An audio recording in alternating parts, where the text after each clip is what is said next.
আজকে একটা ভিডিও নিয়ে চলে এসেছি বং স্টোরিজে।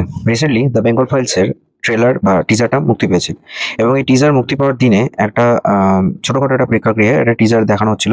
সে সময় পুলিশ এসে সেটা বন্ধ করে দেওয়া হয়। বিবেক অগ্নিহোত্রীর এটা ফাইলসের থার্ড পার্ট। মানে এর আগে কাশ্মীর ফাইলস, তার আগে আরও টাস্কেন ফাইলস হয়েছিল, দেন এটা হচ্ছে বেঙ্গল ফাইলস।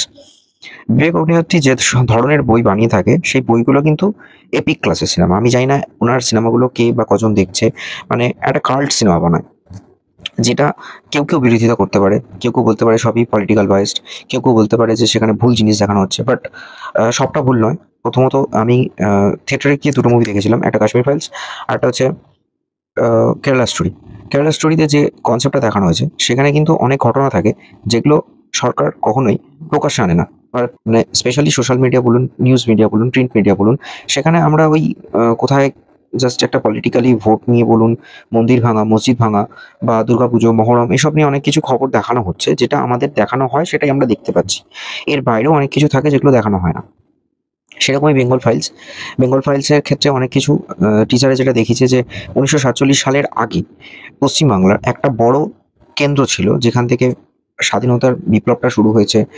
ইনফ্যাক্ট বাংলাদেশ আর পাকিস্তানকে যখন ডিভাইড করা হয়েছিল বা ভারতের থেকে, সেখানেই পূর্ববঙ্গ, যেখানে বাংলাদেশ পরে জন্ম নিয়েছিল 1971 সালে, বাট তার আগে পাকিস্তানেরই অংশ ছিল, এবং সেখানে মুসলিমদের থাকবে এবং বাঙালিদের বা হিন্দুদেরকে এদেশে চলে আসা।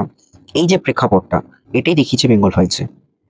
এবার আমরা কি জানি যে নর্মালি সে সময় যারা আহ, হয় না যে ওই দেশ থেকে এই দেশে চলে এসেছিল, কষ্ট করেছিল, এবং এদেশের যারা মুসলিম ছিল তাদেরকেও দেশে পাঠানো হচ্ছিল। এই সময় যে বাংলাতে হিন্দু মুসলিমের মধ্যে যে রাইটটা লেগেছিল, যে দাঙ্গা লেগেছিল, সেই প্রেক্ষাপটটা অনেকে জানেন, কিন্তু হয় না যে অনেক সত্য চাপা পড়ে আছে যেগুলো দেখানো হয়নি বা জানে না মানুষ, সেটা এখানে দেখানো হয়েছে।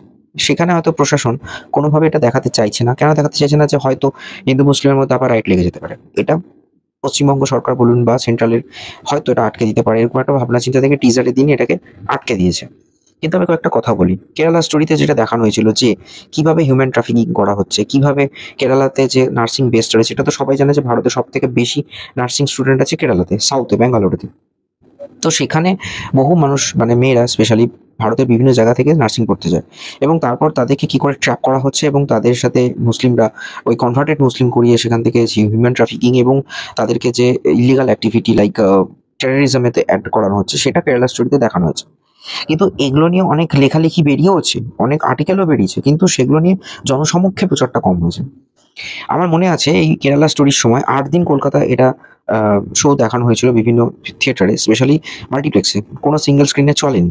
8 দিনের মাথায় পশ্চিমবঙ্গ সরকার স্পেশালি পশ্চিমবঙ্গ থেকে এই মুভিটাকে দেখানো বন্ধ করে দেয়।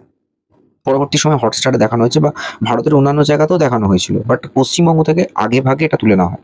তারপর হাইকোর্টে কেস হয়, সুপ্রিম কোর্টে কেস হয়, এবং তারপর আবার নতুন করে দেখানো শুরু হলো, পশ্চিমবঙ্গে আর দেখানো হয়নি। আমি জানি না এই বেঙ্গল ফাইলসের ক্ষেত্রে সেম সিচুয়েশন হবে কিনা। এখানেও যেটা দেখানো হয়েছে যে মোহাম্মদ জিন্না, মানে মোহাম্মদ আলী জিন্না, যিনি এই মুসলিম লীগের একদম পৃষ্ঠপোষক ছিলেন, এবং তিনি চেয়েছিলেন যে পাকিস্তান তৈরি করা হোক, এবং মোহাম্মদ জিন্নাই ছিলেন প্রথম পাকিস্তানের হেড যাকে বলে।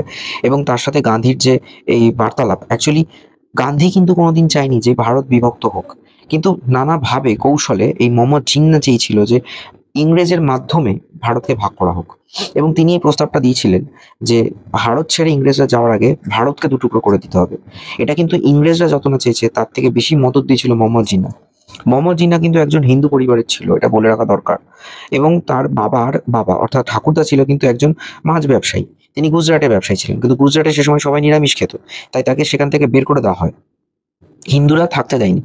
এবং সেই ক্ষোভটা কিন্তু মোহাম্মদ জিন্নাহর মধ্যে ছিল।